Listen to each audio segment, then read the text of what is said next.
Bonjour, je suis Antoine Boudreau-Leblanc. Je suis un étudiant au doctorat en bioéthique à l'Université de Montréal.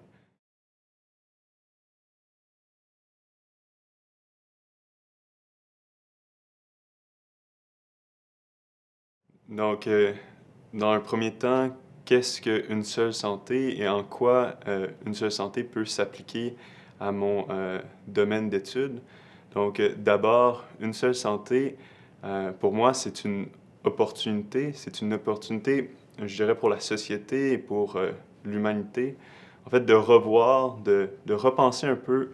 qu'est-ce qu'on entend par santé et en même temps, de venir probablement y intégrer certaines autres perspectives là, par rapport à qu'est-ce qu'on entend par la santé.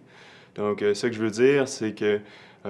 traditionnellement, en Occident, on a tendance à considérer la santé comme un champ très biomédical, donc très physiologique,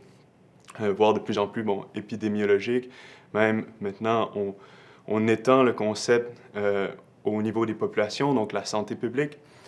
Mais une seule santé, ce que ça nous permet comme opportunité en tant que société, en tant qu'humanité, c'est de voir une dimension un petit peu plus planétaire, donc de voir comment qu'on peut interconnecter au niveau international les États, mais aussi comment qu'on peut venir y interconnecter l'environnement avec la santé. Donc souvent on va parler de santé planétaire. Selon moi, l'idée revient un petit peu au même concept d'essayer de venir y intégrer euh, plusieurs perspectives, donc notamment les perspectives autochtones qui revoient le concept de santé d'un point de vue un peu plus relationnel entre l'humain et la nature, mais aussi les perspectives, euh, par exemple, de l'écologie ou des sciences de l'environnement, de l'éthique de l'environnement, qui tendent à faire des ponts très étroits entre le mieux vivre, l'habitat dans lequel on est, et justement la santé humaine. Donc ça, c'est pour qu'est-ce qu'une seule santé pour moi. Et point de vue de mon domaine d'études, moi je suis un étudiant en bioéthique et je m'intéresse particulièrement au système de partage de données, comment qu'on peut euh, gouverner ces données, donc comment qu'on peut améliorer justement au long terme les procédures et les procédés qui font en sorte que éthiquement nos données sont mieux partagées. Le Code d'une seule santé est un très beau modèle, un bel exemple, parce qu'à l'intérieur du mouvement ou de cette approche-là, il y a un grand défi de communication, d'interdisciplinarité. Et donc, pour l'éthique, c'est un modèle extraordinaire d'essayer de réfléchir à comment on puisse mettre ensemble un ensemble de perspectives de gens internationalement distribués qui ont des langues différentes, mais aussi des points de vue complètement différents. Je parlais des Autochtones, je parlais des gens en écologie, par exemple, ou les différences entre l'Amérique et l'Europe, donc des perspectives différentes. Comment qu'on puisse, dans ce système-là, dans un réseau d'acteurs très diversifiés, s'assurer qu'il y ait une confiance entre chacune des parties prenantes qui se maintiennent dans le temps et que nos systèmes de communication, de partage de données demeurent pérennes dans le temps. Voilà.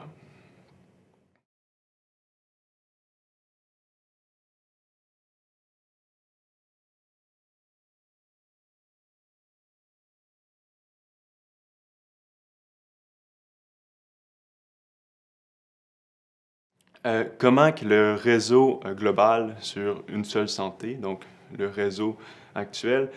pourrait dans l'avenir venir appuyer et améliorer euh, les efforts d'aménagement, de gestion des zoonoses ou des épidémies et de l'antibiorésistance. En fait, je crois que ce type de réseau-là, donc de réseaux qui mettent en collaboration différents chercheurs à travers le monde et différentes perspectives, justement la clé, euh, ou du moins le cœur même du mouvement Une seule santé, donc d'essayer de créer une certaine interdisciplinarité, une certaine transdisciplinarité pour voir sous un œil beaucoup plus complexe, beaucoup plus systémique, les enjeux internationaux. Et ça passe par des réseaux qui permettent de mettre en œuvre des collaborations. Donc, c'est à ce niveau-là que, justement, le réseau a une pierre d'assise là, pour essayer de voir, de discuter simplement sur comment on puisse collectivement changer notre cadre de référence et s'assurer que le cadre de référence, une seule santé, donc la gouvernance d'une seule santé, puisse atteindre un maximum de perspectives et être suffisamment juste pour pouvoir par la suite mettre en œuvre des actions qui sont exactes et précises. Donc, le réseau, c'est dans ce contexte-là qui s'introduit de pouvoir justement collectivement définir, nuancer, peaufiner le cadre d'action dans lequel nos actions futures en tant que société, en tant qu'humanité, par rapport à la santé, par rapport à l'environnement, par rapport à nos milieux de vie, euh, devraient se situer pour faciliter l'action.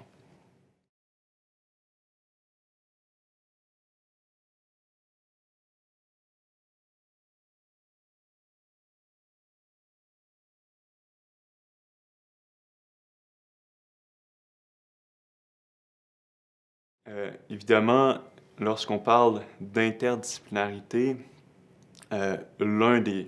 grands défis, surtout globalement, c'est de venir intégrer des disciplines qui sont aussi différentes, aussi éloignées sur le point de vue bon, épistémologique, au point de vue philosophique, que les sciences sociales, donc, ou on pourrait dire les humanités, donc à la fois la philosophie, la sociologie, l'anthropologie, l'économie, le droit, et aussi les systèmes biologiques et les domaines qui les étudient comme la biologie, la médecine, euh, la physiologie, l'épidémiologie. Donc, à l'intérieur de ça, ou autour de ça, c'est là où se trouve l'un des plus grands défis d'une seule santé.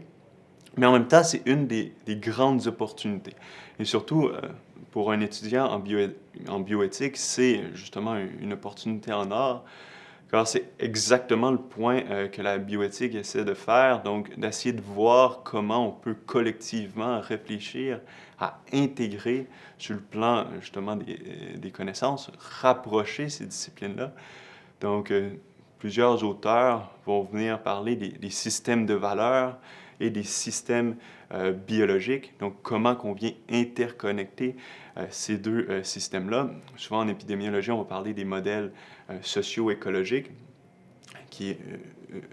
une manière de matérialiser ces réflexions-là. Et donc, de voir comment qu'on puisse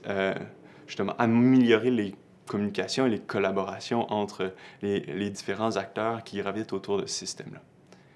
Donc, lorsqu'on parle de système de valeurs, de système biologique et d'interdisciplinarité, l'un des plus grands défis réels à l'intérieur duquel une seule santé est confrontée, c'est de se traduire les uns les autres, de traduire les connaissances l'un pour l'autre. Euh, Souvent, on va rapidement se rendre compte que lorsqu'on met autour d'une même table un sociologue, un écologiste, un économiste, un médecin, souvent, même si chacun de ces acteurs-là regarde le même objet autour de la table, par exemple le coronavirus ou un autre élément comme ça, ils vont avoir tendance à discuter exactement du même objet, mais à ne pas s'entendre, à le voir tellement de perspectives et d'angles différentes que à la fin de la journée, à la fin de la consultation, tout le monde a l'impression qu'on a tourné en rond. Mais en fait, on a simplement présenté des perspectives complètement différentes pour adresser un même problème. Et ça, c'est le défi d'une seule santé, c'est de s'enrichir de ces différentes perspectives et donc d'abord de commencer à s'entendre. Puis de commencer à s'entendre, c'est l'une des choses où probablement qu'une seule santé va nécessiter euh, le travail, notamment de philosophes, d'éthiciens, de sociologues et d'autres disciplines, surtout dans les humanités, en sciences humaines, qui ont grandement travaillé dans la construction, de détailler le processus de construction des connaissances et voir comment justement on peut s'enrichir les uns les autres au lieu d'être autour d'une table, de dire des perspectives différentes et à la fin de la journée, d'aller chacun dans son bar et d'avancer son projet de sa manière euh, simplement. Donc, ici, on voit selon moi, l'un des plus grandes opportunités qu'offre le mouvement Une seule santé, c'est d'avoir un objet commun, une vision relativement commune. Et au moment où on a cette vision-là, on a cet objet-là qui est commun, donc par exemple les zoonoses, par exemple l'antibiorésistance, qui sont des enjeux qui interconnectent à la fois la société, à la fois l'environnement, à la fois la santé. Là, maintenant, le grand défi et donc la grande opportunité pour plusieurs chercheurs et pour plusieurs disciplines, c'est de voir comment toutes ces personnes-là, autour de la table, vont pouvoir commencer à s'entendre entre eux pour aller de l'avant et trouver des solutions communes.